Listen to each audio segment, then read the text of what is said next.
নির্বাচিত সরকারের হাতে ক্ষমতা দেওয়া। আসিফ নজরুল তিনি তো এই ইন্ডিয়া বিরোধী কথাবার্তা বলেই তো আজকে উনি উপদেষ্টা।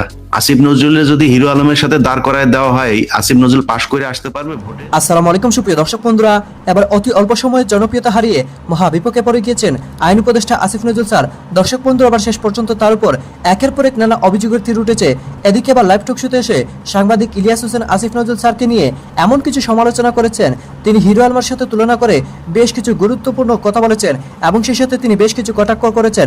দর্শক বন্ধুরা, তবে শেষ পর্যন্ত কি আসিফ নজরুল স্যারের একমাত্রই সমাধান পদত্যাগ করা?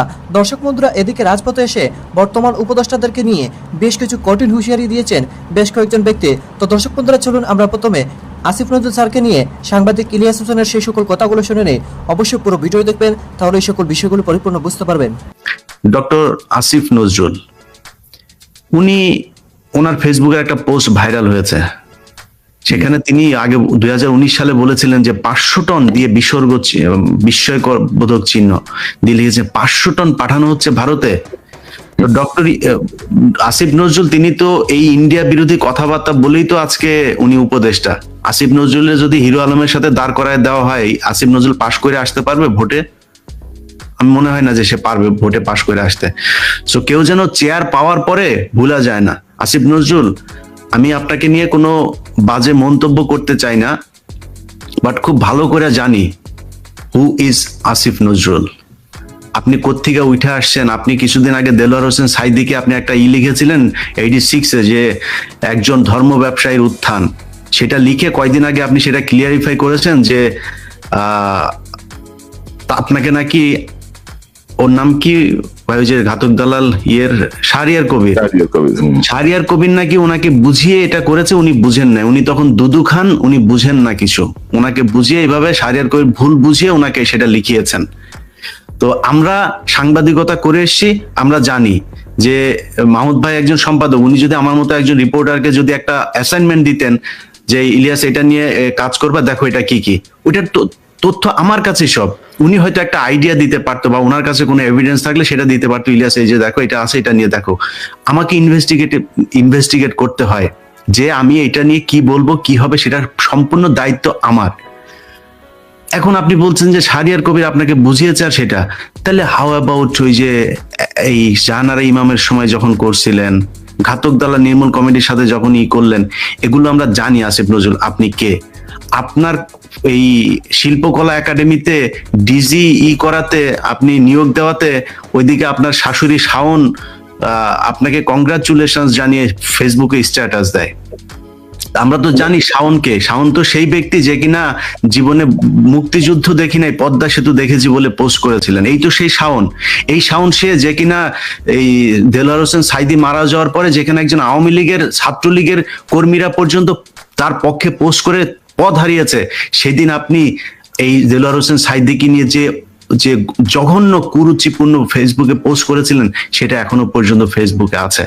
সো সেই ব্যক্তি আপনার কার্যক্রমে খুব খুশি হয় এবং আপনাকে কংগ্রাচুলেট করেন।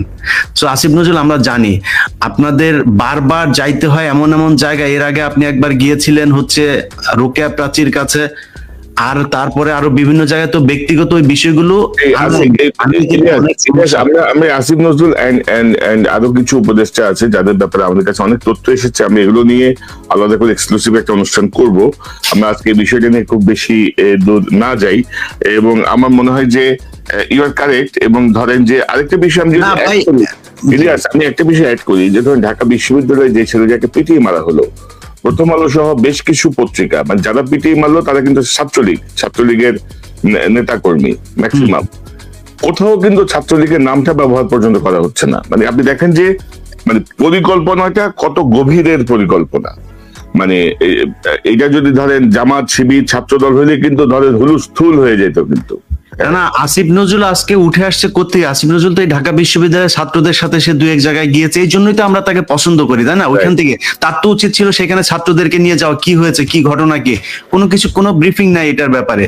এবং আজকে আমরা এই সরকার চাই নাই যে সরকার কিনা আমরা এই সরকারের ব্যর্থতা দেখতে চাই না, এই সরকারের ফেলিওর দেখতে চাই না, কারণ হাজারো ছাত্র শ্রমিক জনতার রক্তের মধ্য দিয়ে অন্তর্বর্তীকালীন সরকার গঠিত হয়েছে। অতএব আমরা সফলতা দেখতে চাই। আমরা আজকের এই সমাবেশ থেকে আশা করব আপনারা এই ত্রুটি বিচ্যুতি কাটিয়ে সফলতার দিকে এগিয়ে যাবে। এইবার দ্বিতীয় কথা আমি আপনাদের উদ্দেশ্যে বলতে চাই। 45 দিন তো পার হয়ে গেল। আমি যারা আছেন আপনাদেরকে জিজ্ঞেস করি, এই সরকার কি করবে আপনারা কি এখনো বুঝতে পারতেছেন?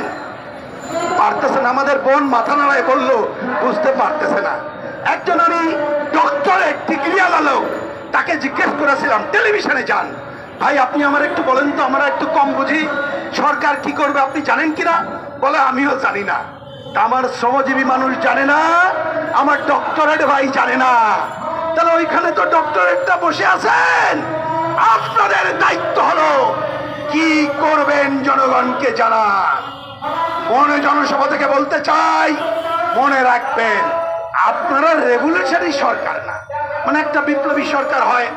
আমরা যেটা বিপ্লব করতে চাই, আমরা যদি ক্ষমতা দখল করতাম জনগণ কিন্তু জানতো আমরা ক্ষমতায় যে সমাজতন্ত্র কায়েম করতে চাই, তার জন্য যা যা করে করব। তো ওনারা তো বিপ্লবী সরকার না, মনে রাখছেন। আর আপনারা যেমন রেভলিউশনারি সরকার না, রেগুলার সরকারও না। রেগুলার সরকার মানে কি? নির্বাচিত হয়েছেন 5 বছর চালাইবেন। তা আপনারা তো সেইটাও না ভাই।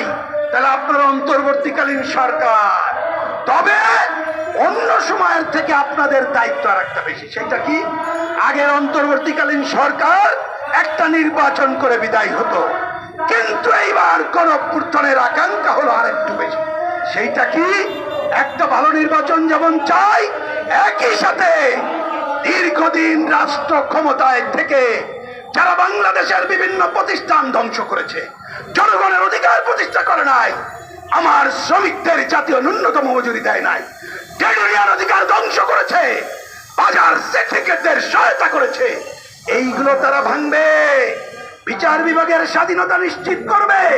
সংবাদপত্রের মুখ যে চেপে দেওয়া হয়েছে ওইটা করবে না। বাংলাদেশে দুদক সহ বিভিন্ন প্রতিষ্ঠানকে তারা করে তোলার কাজ করবে। এই জন্য আমরা বলেছি আপনারা 2 ধরনের দায়িত্ব পালন করেন। 1 নম্বর, নির্বাচিত সরকারের হাতে ক্ষমতা দেওয়ার জন্য বাংলাদেশে নির্বাচন ব্যবস্থা ধ্বংস হয়ে গেছে। অতএব আর দেরি না করে এখনই নির্বাচন ব্যবস্থার সংস্কার নিয়ে আলোচনা শুরু করে নির্বাচনের দিনে আগান। আর সংস্কার আপনারা ইতিমধ্যে যে কয়েকটি কমিশন গঠন করেছে ওইগুলো নিয়ে আলোচনা শুরু করেন। ওনারা অবশ্য জানালেন আলোচনা করবেন। কাদের সাথে করবেন আমরা জানি না, আকাশ জানে, আল্লাহ তাআলা জানে, আমরা জানি না। তবে ওনারা বলেছেন 3 মাস পরে নাকি রাজনৈতিক দলগুলোর সাথে কথা বলবেন। এইটাও বুঝি না, আপনাদের জানিয়ে দেই। 12 তারিখে ইউনূস সাহেব আমাদেরকে ডেকেছিলেন, আমাদের সভাপতির নেতৃত্বে আমরা গিয়েছিলাম। আমরা ওনাকে জিজ্ঞেস করলাম আপনারা কি শুনতে চান? বললো যে আজকে সময় নাই, অল্প একটু শুনবো। আমরা অল্প একটু বললাম। উনি বললেন সেপ্টেম্বরের 1 তারিখ থেকে সবাইকে ডেকে কথা শুনবো। আজকে কয় তারিখ? 20 তারিখ না? ওনাদের সময় নাই, আমাদের ডাকে নাই। কোন রাজনৈতিক দলগুলোকে ডেকে কি করবেন তারা শুনে নাই। তাহলে আমি জিজ্ঞাই। তো দর্শক বন্ধুরা, আপনারা হয়তো পুরো ভিডিও দেখে এবং সেই সাথে এই সকল বিষয়গুলো জেনে অবশ্যই বুঝতে পেরেছেন এবার শেষ পর্যন্ত যেন অতি অল্প সময়ে জনপ্রিয়তা হারিয়ে মহাবিপাকে পড়ে গিয়েছেন। শুধুমাত্র আওয়ামী লীগ তাকে নিয়ে সমালোচনা করেনি, এখন যেন বাংলাদেশের অধিকাংশ নাগরিকই তাকে নিয়ে সমালোচনা করছে, কারণ তিনি 2 সময় 2 মতামত করে যাচ্ছেন। বর্তমান উপদেষ্টা হওয়ার পর যেন তিনি ইন্ডিয়ার দিকে ঝুঁকে যাচ্ছেন, আর এ কারণে বাংলাদেশের মানুষ তার উপর অনেক রাগান্বিত হচ্ছে। দর্শক বন্ধুরা, এবং সেই সাথে ইলিশ কাণ্ডকে কেন্দ্র করে, বিশেষ করে ইলিশ কাণ্ডকে কেন্দ্র করে এমন প্রশ্ন জেগেছে। তো দর্শক বন্ধুরা, আপনারা পুরো ভিডিও দেখিয়ে এবং সেই সাথে সাংবাদিক ইলিয়াস হোসেনের এই সকল আলোচনাগুলো শুনে আপনাদের কাছে কি মনে হয়েছে অবশ্যই কমেন্ট করে জানিয়ে দেবেন। তবে কি এবার শেষ পর্যন্ত শেষ সমাধান হচ্ছে পদত্যাগে? অবশ্যই কমেন্ট করে জানিয়ে